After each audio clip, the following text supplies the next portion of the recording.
So the final Marichasana is Marichasana D, and it's the deepest, it's the most difficult, but it's sort of putting all of the things that we've talked about from A, B, and C all together in one posture.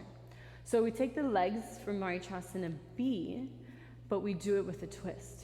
So right side, like we talked about, left leg is in lotus, and the right knee comes up, because the Marichasanas, the side is determined by the knee that's up. That's just a trick that helps you remember, because it can get kind of confusing. So you're here, same setup that we talked about in Marichasana B, where you have to lean forward and let the knee come to the floor, because that acts as part of the foundation for the posture. So if maybe the knee is a little bit off the floor, you could always place a blanket or something underneath to help stabilize the posture. But you need to be forward enough so that you can kind of balance here. And then to move into the twist, very similar as how we move into Marichasana C, where you lean back and to the side. So coming into that lateral stretch. Draw the lower belly in and just feel, I kind of give my torso a moment to like release into this, and then shift forward. And sometimes I need to bring this hand behind me a little bit closer to help me shift forward, where the knee's on the floor and the outside of the shoulder is making contact with the outside of the knee. Good. And so at this point, you might notice that the ankle really needs to go, and it really needs to be flexible in order to come into this position. Everything is, you're coming into like the deepest, fullest lotus you can possibly come into in order to come into this super compact position.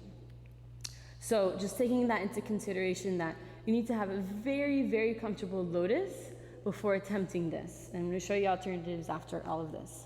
So sometimes, coming back to preparing for the bind, sometimes I even like to take this right hand and push against the thigh to kind of shrug a little bit closer. So we're trying to close that gap of the armpit and the thigh. That's step one. And then from here, you can go for the bind, internally rotate the shoulder, the palm faces down, bring that hand up towards the shin, towards the rib cage, and then taking the bind. So I'm going to show that from another perspective. So my ankles have gotten tight lately. I've been doing a lot of hiking, so there's actually a lot on my ankles. I'll give myself a little break. All right, coming into the lotus. Lean over here. Good.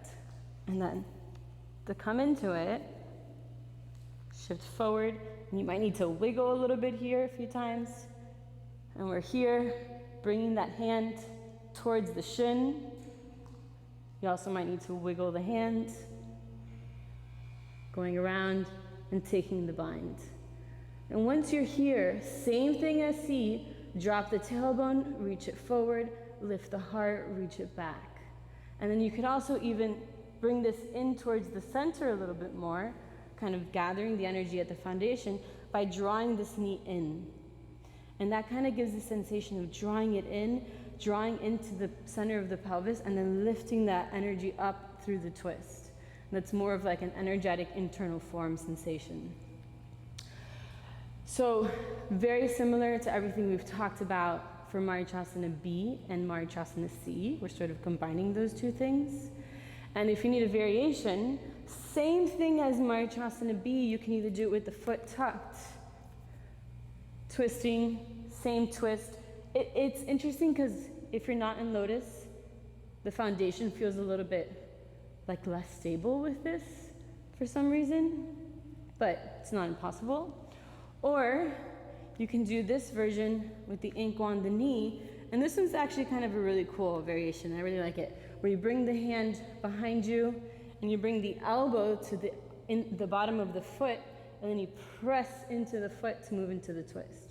So you're working on the external rotation of the left leg for lotus, and you're working on the twist, right? And then as always, you could always just come into the full leg position, but just hug the knee, or bring the elbow to the outside of the knee. So variations are great, especially if you have anything going on with the knee, with the ankles, with the shoulders too, if the bind is too much for whatever reason. It's a super, super deep posture. It's a super deep twist. And a lot of things need to be present in order to comfortably take the full expression of the posture. Hips are open, ankles are open, and the hips are open in all different kinds of ways. The spine needs to be open, and there needs to be the space in order to sit in the posture comfortably. And speaking of space, there's, for the bind in both Marichasana C and Marichasana D, you can either grab the wrist, or you can grab the fingertips, or you can use a strap. I suggest taking the looser bind. So for me, catching the wrist is like way too tight to a point where like I can't breathe. So I always opt for like the looser bind, because I feel like that allows me the space to breathe and take deep breaths and to allow my ribcage to expand. I think that's more important than having a super deep bind. So, and even if that means you need to use a strap, like I promise you, nothing happens from here to here. Like from having the hands this far away in the bind to having the hands here, or even like, let's be even more dramatic. From here to here, nothing happens. It's like the same posture, it's the same experience. What changes the experience is your presence in it and your ability to maintain the breath and stay with the breath and just be open to whatever's coming up for you in that moment.